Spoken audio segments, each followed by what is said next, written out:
घरे कौन सी पार्टी किंबा फंक्शन हो किंबा घर को हठात कौन से अतिथि आसतु निहाती रूपे थरे एमती चटपटा गरम गरम मसलादार पूरी खुआतु देखिए आपण मानकर तारीफ करके रही भी पारे। सुपर टेस्टी कौड़िया एमतीका सुआदिया मसलादार पूरी चलतु भिडियोटी को निहाती रूपे लास्ट पर्यंत देखु।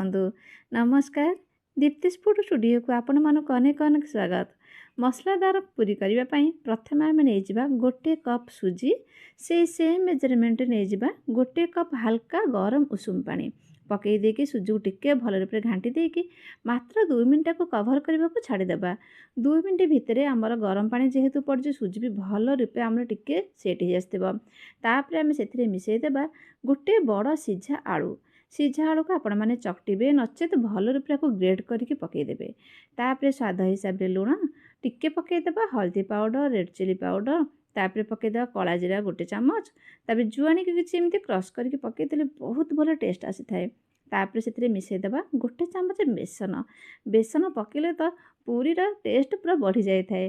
तापर पकईदेबा अटा पकईदेबा 2 कप पाखापाखि पकई सारापर आम आपको चकटिला बेले जमार भी पानी दबानी जेहेतु सीझा आलू मिसी ता सहित सुजी भी आमर भल रूप टिके गरम पानी मिसी सेट हो आसी बिना पानी देके आपको जी आम अटा आवश्यक से अटा देके आपको चकटी देबा। तापर मु पछरे पकई देथिली चिली फ्लेक्स गोटे चामच आ किसी कस्तूरी मेथी आपण मैंने चाहिए धनिया पत्र भी छोट छोट पतला करी काटिकी भी पकईकी ताको भल रूप एमती बेली देबे।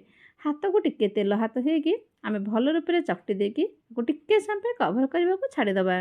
देखो कभर उठेकी मुझे देखी आम डोटी भी भल रूप सेट हो आसके भल रूप चकटी देकी छोट छोट गोला कर देकी आम जमी पूरी बोलूँ ठीक सेमती ही टिके तेल लगे देकी आपको बेलिबा। बेसी बड़ कि बेसी पतला करवानी देखिकी बेलिकी तापर आपको तेल छाणीबा। आज भिडियोटी जदि आपण मानक भल लगु थाए ताले प्लीज लाइक शेयर सब्सक्राइब भी निहाती गोटे कर दिंतु।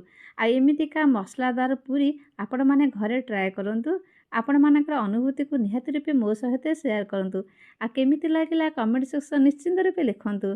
देखंतु केते बढ़िया फुली आमर पूरी। आशा करछि आज जो भिडियोटी आपण मानक निहाती रूपे भल लगी। रहुछि नमस्कार।